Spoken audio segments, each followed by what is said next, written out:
اسلام آباد سے 25 کلومیٹر کے فاصلے پر شمال مغرب کی جانب ٹیکسلا شہر موجود ہے۔ ٹیکسلا میں ہزاروں سال پرانے شہروں، اسٹوپوں اور خانقاہوں کے آثار کثرت سے موجود ہیں، جو کہ یونیسکو کی ورلڈ ہیریٹیج سائٹس میں شامل ہیں۔ ٹیکسلا میں موجود سرکپ کا قدیم شہر بہت اہمیت کا حامل ہے۔ سرکپ شہر کو گریکو بیکٹرین بادشاہ ڈیمیٹرس نے 180 قبل مسیح میں پنجاب کو فتح کرنے کے بعد یونانی طرز کے مطابق تعمیر کروایا تھا۔ بیان کیا جاتا ہے کہ اس شہر کی تعمیر نو 2 مرتبہ مزید بھی کی گئی۔ پہلی مرتبہ بادشاہ مینیڈر فرسٹ نے اس کی تعمیر نو کی۔ اس کے علاوہ سن 30 عیسوی میں بادشاہ گوندو فاریس نے اس کی تعمیر نو کا کام کروایا۔ قدیم ٹیکسلا میں بھیڑ کے بعد یہ دوسرا بڑا مرکزی شہر سمجھا جاتا تھا، جس کے آثار آج بھی ہمیں ٹیکسلا میوزیم سے تقریباً 2-2.5 کلومیٹر کے فاصلے پر ملتے ہیں۔ ڈیمیٹرس نے سرکپ شہر کی ڈیولپمنٹ اس لحاظ سے کی تھی کہ اس کے اندر ایک مرکزی شاہراہ اور اس کے علاوہ ورٹیکل اینگلز میں اور بھی سڑکیں بنائی گئی تھیں۔ اس کے ارد گرد باؤنڈری وال میں ایک مضبوط دیوار بنائی گئی تھی، جس کا کچھ نہ کچھ حصہ آج بھی محفوظ ہے۔ اور ایک حیرت کی بات یہ ہے کہ اپنے زمانے کے اعتبار سے ایسی اعلیٰ پائے کی اور منظم طرز تعمیر کرنا اس زمانے کا ایک بڑا اہم سنگ میل سمجھا جاتا ہے، جو کہ ہڑپن دور کے ختم ہونے کے تقریباً 2-2.5 ہزار سال کے بعد ہمیں دیکھنے کو ملتا ہے۔ اس شہر کی باقیات میسیڈونیا کے ایک قدیم شہر اولنتھس سے خاصی مشابہت بھی رکھتی ہیں۔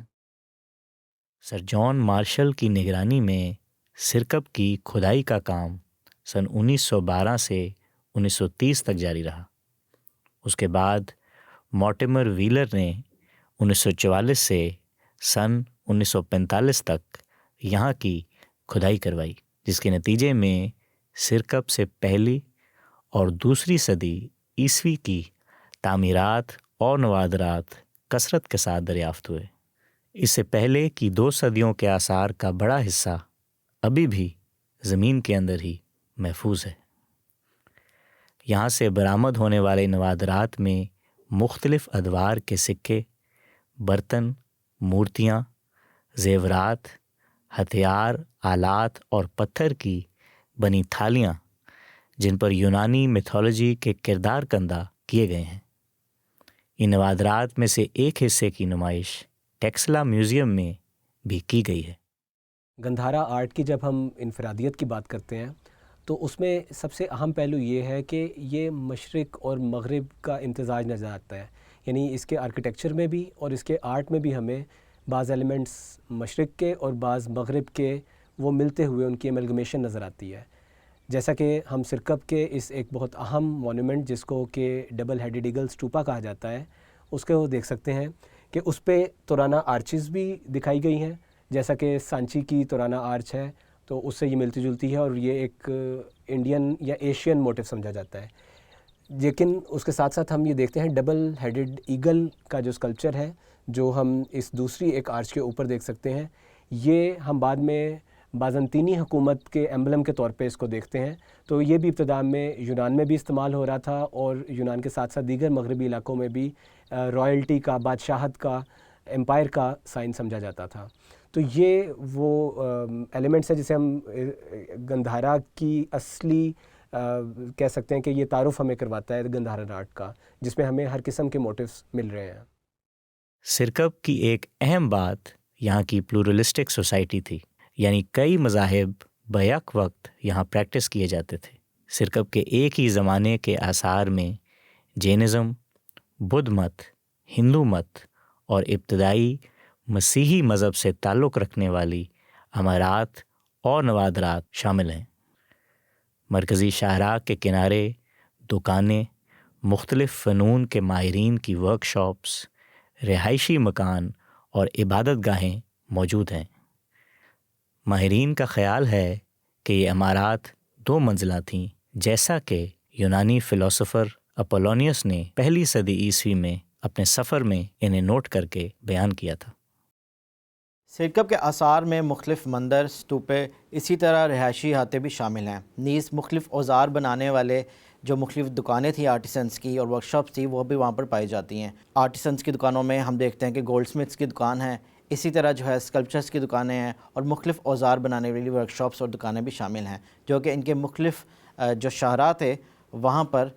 دیکھی جا سکتی تھی۔ سرکپ کے آثار میں ایک عمارت بھی ملتی ہے جس کے بارے میں کہا جاتا ہے کہ وہ ان کے سورج دیوتا کی عمارت تھی، جس کو سن ٹیمپل کہا جاتا ہے۔ یہاں پر ایک سن ڈائل بھی نصب کیا گیا تھا جس کے بارے میں کہا جاتا ہے کہ اگر ایک پول وہاں پر نصب کیا جائے تو سورج کی گردش کے ساتھ ساتھ وہ وقت کا تعین بھی کر سکتا ہے۔ جب اشوکا بادشاہ نے تبلیغی سرگرمیوں کے لیے اپنے وفد بھجوانے شروع کیے تو انہی میں سے ایک وفد اس کے اپنے بیٹے اور بیٹی پر بھی مشتمل تھا۔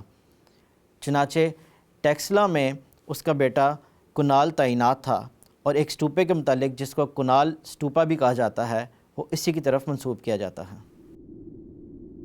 کہا جاتا ہے کہ کسی زمانے میں یہاں 500 جین سٹوپے موجود تھے، جن میں سے صرف 2 کے آثار سرکب میں اب تک دریافت ہوئے ہیں۔ بدھ مت اور ہندو مت کی طرح ٹیکسلا کو جین مت کے حوالے سے بھی ایک غیر معمولی اہمیت حاصل ہے۔ جین روایات کے مطابق جو جین مت کے پہلے تیرتھنکر یا پہلے روحانی پیشوا استاد تھے رشبھ ناتھ، جنہیں آدی ناتھ بھی کہا جاتا ہے، ان کے بیٹے باہو بلی کے بارے میں کہا جاتا ہے کہ ان کا دارالحکومت ٹیکسلا میں تھا، اور یہاں پہ انہوں نے اپنے والد کی یادگار میں ایک دھرم چکر یا جو ایک بڑا پہیہ ہے جو مذہب کی علامت ہے وہ بھی تعمیر کیا تھا۔ وہ پہیہ یا اور کوئی ایسے آثار تو یہاں سے دریافت نہیں ہوئے، اور نہ ہی باہو بلی جو ہیں وہ کوئی تاریخی شخصیت ہے،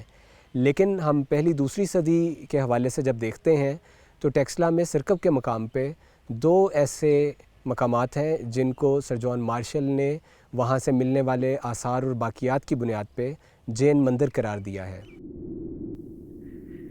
سرکب میں سن 30 عیسوی میں یعنی حضرت عیسیٰ کے واقعہ صلیب کے لگ بھگ ایک بڑا زلزلہ آیا، جس سے سرکب کی عمارات کو نقصان پہنچا، اور پھر اس کی تعمیر نو پہلے انڈو پارتھین بادشاہ گوندوفریس نے کروائی۔ اس وقت سرکب کے آثار میں کئی تعمیرات اسی بادشاہ کی طرف منسوب کی جاتی ہیں، جن میں ڈبل ہیڈڈ سٹوپا، سورج دیوتا کا مندر اور شہر کی دیگر عمارات شامل ہیں۔ گوندوفریس کی شخصیت توما ہواری کے حوالے سے بھی اہمیت کی حامل ہے۔ قدیم عیسائی لٹریچر کے مطابق یہ بادشاہ توما ہواری کے ذریعے حضرت مسیح پر ایمان لے آیا تھا، جس کا ذکر ببلیکل اپوکریفا میں ملتا ہے۔ پہلی صدی عیسوی میں سرکب پہ جب انڈو پارتھین حکومت آئی تو گوندوفریس نامی بادشاہ جو تھا وہ یہاں کا حکمران تھا، جس کے بارے میں ہمیں یہاں سے ملنے والے سکوں سے پتہ چلتا ہے، اور اس کے علاوہ ایکٹس آف تھامس ایک کتاب ہے جس میں ہمیں گوندوفریس کا ذکر ملتا ہے۔ توما ہواری جو حضرت عیسیٰ علیہ السلام کے حواری تھے، اور انجیل کے مطابق واقعہ صلیب کے بعد جو آخری حواری حضرت عیسیٰ علیہ السلام کے ساتھ ملے، جنہوں نے حضرت عیسیٰ علیہ السلام کے زخموں کو ٹٹول کر دیکھا، وہ توما ہواری تھے۔ اور توما لفظ جو ہے وہ توأم سے نکلا ہے، جو ٹوین کا معنی دیتا ہے، اور کہا جاتا ہے کہ ان کی حضرت عیسیٰ علیہ السلام سے مشابہت بہت زیادہ تھی، اسی وجہ سے ان کو توما کا نام دیا گیا۔ تو توما ہواری کے بارے میں ایکٹس آف تھامس میں لکھا ہے کہ وہ وہاں سے فلسطین سے سفر کرتے ہوئے جب ہندوستان آئے ہیں تو پنجاب میں یہاں ٹیکسلا کے مقام پہ انہوں نے قیام کیا ہے، اور ٹیکسلا میں پھر وہ گوندوفریس کے محل کے اندر رہے ہیں۔ اور جو داستان ایک ان سے جوڑی جاتی ہے وہ یہ تھی کہ گوندوفریس نے جب اپنا محل تعمیر کرنا تھا تو اس وقت یہ ذمہ داری جو تھی وہ توما ہواری کے سپرد کی گئی، کیونکہ توما ہواری لکڑی کا کام جانتے تھے، اور یہ بھی کہا جاتا ہے کہ خواب میں حضرت عیسیٰ علیہ السلام انہیں آ کے لکڑی کا کام سکھاتے تھے۔ تو اس محل کی تیاری کے لیے بہت سارا مال جو تھا گوندوفریس نے توما ہواری کو دیا۔ جب وہ بادشاہ پوچھتا رہتا تھا کہ محل تیار ہو گیا تو توما ہواری کہتے تھے کہ وہ بہت جلد تیار ہو جائے گا، لیکن توما ہواری نے وہ سارے اموال غرباء اور مساکین میں تقسیم کر دیے تھے، اور جب وہ دن آیا جب محل کی تیاری مکمل ہونی تھی، اس دن انہوں نے بادشاہ کو جب بتایا کہ وہ اموال تو سارے غرباء میں تقسیم ہو گئے ہیں، تو اس وقت پھر توما ہواری کے قتل کی جو تھی سزا وہ بادشاہ نے سنائی۔ اور جب توما ہواری کو قتل کیا جانا تھا، اس سے پچھلی رات گوندوفریس نے خواب میں دیکھا کہ جو مال اس کا غریبوں میں تقسیم کیا گیا ہے، اس کے بدلے میں جنت میں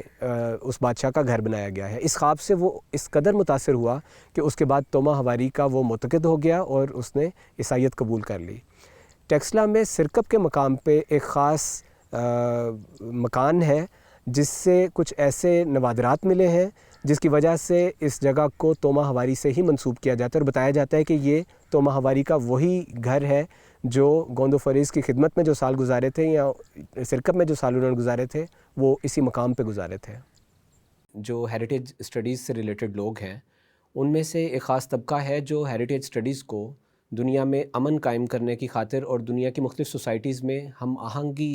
قائم کرنے کی خاطر ان کا استعمال کر رہا ہے۔ ان کے لیے بھی ایک بہت اچھی مثال جو ہے وہ سرکپ کی ہے، کیونکہ سرکپ کی جب ہم پلورلسٹک سوسائٹی کو دیکھتے ہیں کہ مذہبی اختلافات کے باوجود کس طرح مختلف مذاہب سے تعلق رکھنے والے لوگ اکٹھے یہاں پہ رہ رہے تھے اور پھر اپنی سوسائٹی کی ترقی میں جو تھے وہ سرگرم عمل تھے۔ ان مذاہب میں اگر ہم دیکھیں تو بدھ مت، ہندو مت، جین مت، اسی طرح زوریاسٹرینزم اور گریک پیگنزم اور پھر مسیحیت کے بھی ہمیں آثار ملے ہیں۔ اب یہ تمام مذاہب نہ صرف یہ کہ اکٹھے یہاں پہ ایگزسٹ کر رہے تھے بلکہ علمی طور پہ بھی ان لوگوں نے اس دور میں اتنی ترقی کی کہ بر صغیر کے کونے کونے سے جو تھے ان مذاہب کے پیروکار یہاں پہ حصول علم کے لیے آتے تھے، اور ان کے لٹریچر کا ایک بہت بڑا حصہ ہے جو یہیں پہ مرتب کیا گیا۔ پھر ہم اگر ان کی تجارت کی طرف دیکھیں، ان کی تعمیرات کی طرف دیکھیں، تب بھی یہ غیر معمولی ترقی کے حامل تھے۔ تو پتہ چلا کہ جب سارے جو لوگ ہیں، سارے ایک سوسائٹی کے عناصر ہیں، وہ جب مل کے ترقی کریں، مل کے کام کریں تو پھر غیر معمولی ترقی کا وہ حصول کر سکتے ہیں۔ توما ہواری جنہیں سینٹ تھامس کہا جاتا ہے، ان کے نام سے منسوب ہندوستان کا قدیم ترین جو چرچ ہے وہ ساؤتھ انڈیا میں آج بھی موجود ہے، اور کہا جاتا ہے کہ پہلی صدی عیسوی کے اندر اس چرچ کی بنیاد رکھی گئی۔ توما ہواری خود یہاں تشریف لے کے آئے اور ان کی قبر بھی وہاں موجود ہے۔ لیکن ساؤتھ انڈیا جانے سے پہلے کہا جاتا ہے، اور اس کے آثار بھی ہمیں جو اپوکریفل لٹریچر ہے یا جو سرکپ سے آرکیولوجیکل آرٹیفیکٹس ملے ہیں ان سے بھی یہ خیال کیا جاتا ہے کہ جنوبی ہندوستان جانے سے پہلے وہ کچھ عرصے کے لیے ٹیکسلا میں بھی مقیم رہے، اور یہ بات بھی پھر بعید از قیاس نہیں کہ جو قافلہ فلسطین سے چلا تھا جس میں توما ہواری تھے، وہ پورا قافلہ ہی یا بہت سے لوگ اس کے سرکپ میں بھی کچھ عرصے کے لیے قیام پذیر رہے۔ سرکپ کی سائٹ کو جب ہم دیکھیں تو تقریباً 5 کلومیٹر طویل یہ سائٹ، جس کی چوڑائی جو آثار ابھی تک ایکسکیویٹ کیے گئے ہیں وہ چند سو میٹر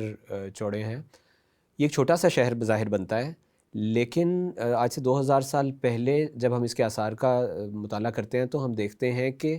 کئی مذاہب کے لوگ ایک ہی جگہ پر ایک ہی وقت میں رہ رہے تھے اور اپنے اپنے مذہب پر ہم آہنگی کے ساتھ، امن کے ساتھ جو ہے وہ اپنا مذہب پریکٹس کر رہے تھے، اور کسی قسم کا کوئی کانفلکٹ اندرونی طور پہ ہمیں نہیں نظر آتا۔ انڈو پارتھینز کے بعد جب کوشانز نے ان کی جگہ لے لی تو ٹیکسلا کا مرکز سرسک بنا، جو کہ قدیم ٹیکسلا کے تاریخی دور کا تیسرا مرکز تھا، جس کے آثار سرکپ سے کچھ فاصلے پر موجود ہیں۔ اور یوں سرکپ 1800 سال تک منو مٹی تلے دبتا چلا گیا، اور آج سے تقریباً 125 سال پہلے جب زمین نے اپنے خزانے باہر نکالنے شروع کیے اور ماضی کی خبریں سنانا شروع کیں تو سرکپ کے آثار نے بھی اپنی آپ بیتی سنائی۔